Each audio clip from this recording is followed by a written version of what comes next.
The game's afoot, dear viewers. We're hunting the most dangerous game in the MCU, Loki, and I like it.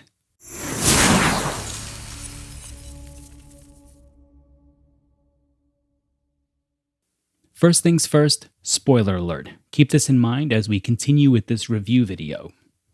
So my initial reaction to the first episode of Loki is really quite positive. I thought it was incredibly interesting. In this video, I actually want to talk about a couple of things. I want to talk about choice, I want to talk a little bit about free will, and then we're probably going to close up by talking a bit about how power, or Loki's understanding of power, changes quite a bit by the time we get to the end of this first episode. And we'll talk a little bit about the not pros and cons so much, but the potential good for here and the potential problem that it might run across by the end of the series. So first things first, I actually really like the idea that they've plucked out the 2012 Loki, who is still very much egotistical and carries himself with that Asgardian grandeur, which, by the way, I think is hysterical. I love the comedy of the Asgardian grandeur up against the mediocrity of humanity, if you will. I always found that to be hysterical when it came to Thor, and so when they changed it in Ragnarok with Thor, I do think the character lost a unique comedic ability there. So it was fun to see that come back again with Loki. I'm also a really big Owen Wilson fan. I love that stream of conscience kind of pacing that he has with his dialogue, you know, the way he can just kind of look at a person or a character and say, hey, come on, man, what are we doing here? I mean, really, like, what's going on? I love that interplay between Owen Wilson's character Mobius and Loki as well, Tom Hiddleston. I thought that the chemistry was definitely there, and I'm looking forward to seeing how those two characters grow together as well. Okay, so let's start getting into some of these thick philosophical notes here. The first one I want to talk about here is choice, which will gradually morph into this idea of free will as well. So when Mobius asks Loki essentially why he wants to be king, Loki says an interesting thing. He says something along the lines of the greatest lie that was ever told was the song of freedom. And Loki's point is that choice creates a kind of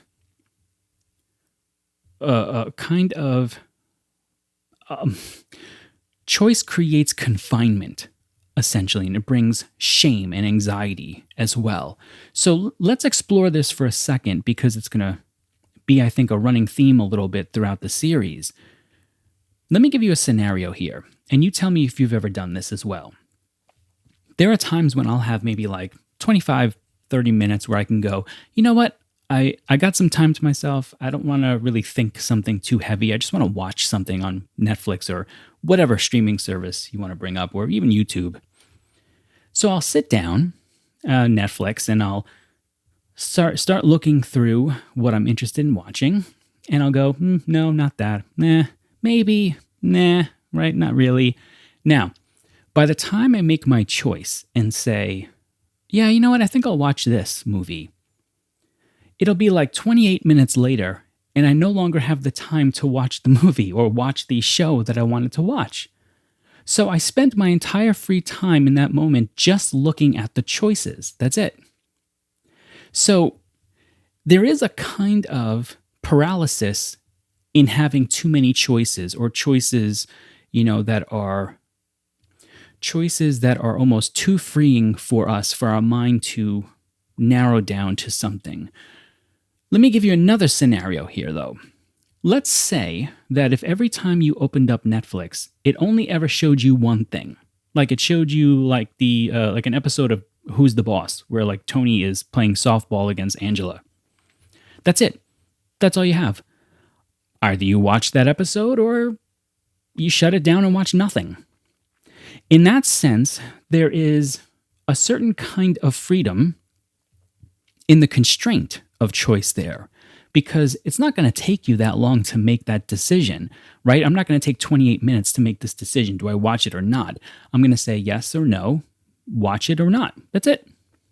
And so, in Loki's mind, Loki's idea of the benevolent dictator, and that's really what he's sort of trying to propose here, the benevolent dictator says, I will give you freedom through constraint so that you no longer have to make choices about what to eat, where to go, what to do with your life, that kind of a thing.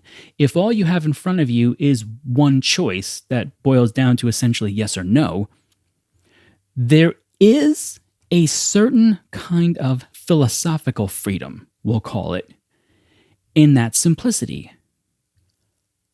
But there's also a tremendous amount of danger as well.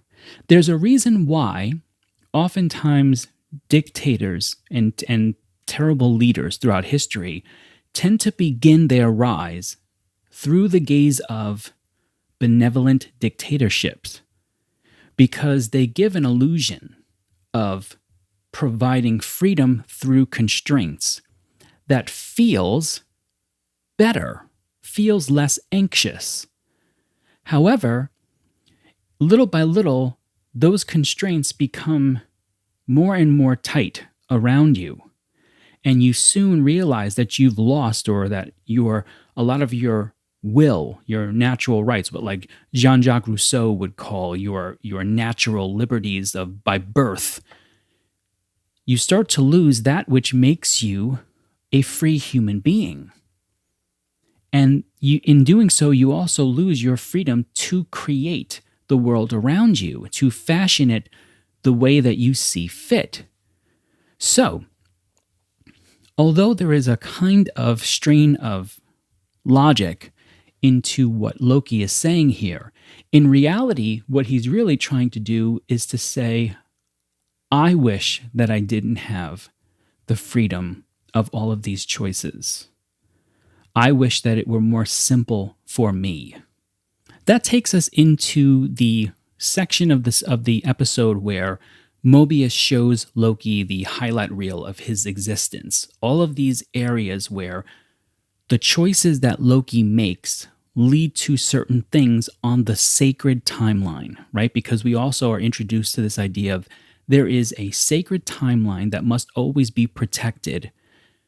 And yet there are still other timelines in the multiverse that break off from it, where they don't really care, I guess, so much what happens on the other timelines, as long as the Guardians can make sure that the sacred timeline is kept into place.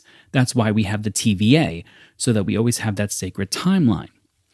So when Loki is viewing his highlight reel of the future, he's starting to see how all of the choices that he makes lead to the death of his mother, lead to a kind of reconcilement with his father eventually, which is nice with Odin, and also a better relationship with his brother. But then he ends up seeing his own death, so that his choices always lead to the same outcome in the end, which is his death. So, what do you do with this information if you're Loki? If Owen Wilson's character Mobius is correct, and at all costs we must preserve the sacred timeline, it means that nothing that Loki can do or choose or say or whatever can change the fact that he is going to die as soon as he faces Thanos in Infinity War, right? Or the movie. We'll say the movie. So, in that, think for a second, if you're Loki, what can you do with this information in that moment? You might consider making the choice to not change who you are and continue to be a villain and maybe even try to side with Thanos. No, you can't do that because the TVA would just bounce you back to the sacred timeline. Okay, so maybe you make the choice to continue to be good, to make changes, to make decisions that lead you toward reconcilement with your father and brother and whatnot, but maybe you just choose to not go on the engagement against Thanos in Infinity War. Nope, can't do that either, because the sacred timeline has to happen the way it has to happen. Okay, so again, one of the potential problems here that I see is you're going to have to deal with the elephant in the room a little bit more than they do in this first episode. And that elephant in the room is free will. Free will can essentially be broken down into the concept of the freedom to make other choices than that which you make, right? So in other words, if I say that I freely choose to lift my arm, I need to be just as free to choose to not lift the arm, right? So, in a sense, the first episode of Loki kind of introduces what Sam Harris, the kind of cultural icon who talks a lot about mindfulness and meditation and Loki, the first episode talks a lot about what Sam Harris argues in terms of free will, which is that it doesn't exist. Not only that, but Sam Harris goes as far as to say that there's even no such thing as the illusion of free will. So, that is what leads to Mobius saying to Loki, you were born to do evil, you were born to create mischief, and you were born so that others can achieve their greatest versions of themselves. Thanks? If you're nothing more than the atoms or the molecules that make up your body and mind, which then leads to your decisions, if you're Loki and you know that you can't choose to change anything on the sacred timeline, you can't choose to be anything else other than what you are on that timeline, I ask the question again, what are you supposed to do? But the even further, if you take that problem to its logical end, the MCU, I think, has to be careful here a little bit of undercutting its entire storyline from phase 1 through phase 3. Because if they're following this kind of Sam Harris idea that there is no free will, that the sacred timeline is one specific timeline that cannot be changed, that cannot be altered, all of that. If that's the case, then we need to look at the choices that are made on the sacred timeline somewhat differently, right? Because we love Captain America because he jumps on the grenade when he's in the boot camp, right? Okay, but did he make the choice to do that? We love Tony Stark because he sacrifices himself at the end of Endgame so that Thanos can be stopped. But did he choose to do that? Was it of his free will? If it wasn't of his free will, then what exactly are we admiring there in them except the movement of atoms, the coordinated effort of molecules? I don't think the lack of free will argument works well in a superhero context, because what we love about the superhero or the hero in general are the choices, are the freedoms of knowing that those who fight for good could choose to fight for evil, but they don't. And the occasional villainous person, like Loki, let's say, we love the fact that they make free choices to change for the better. But I think Marvel has to be careful about undercutting all of that here. Okay, let's talk about power here a little bit. So one of my favorite scenes is when Loki opens up the junk drawer of Infinity Stones and crosses and blades and stuff like that and ketchup packets, I think, the usual stuff that we have in our junk drawers.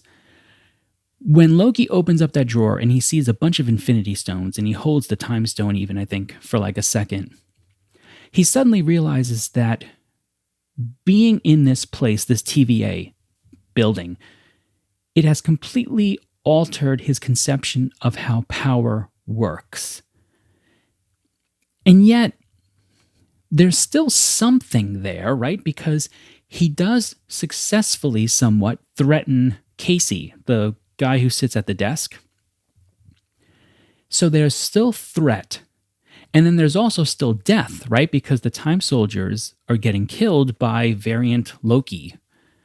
So anytime you have threats and death you still have a kind of hierarchy there. And anytime you have hierarchies, you have power to a degree.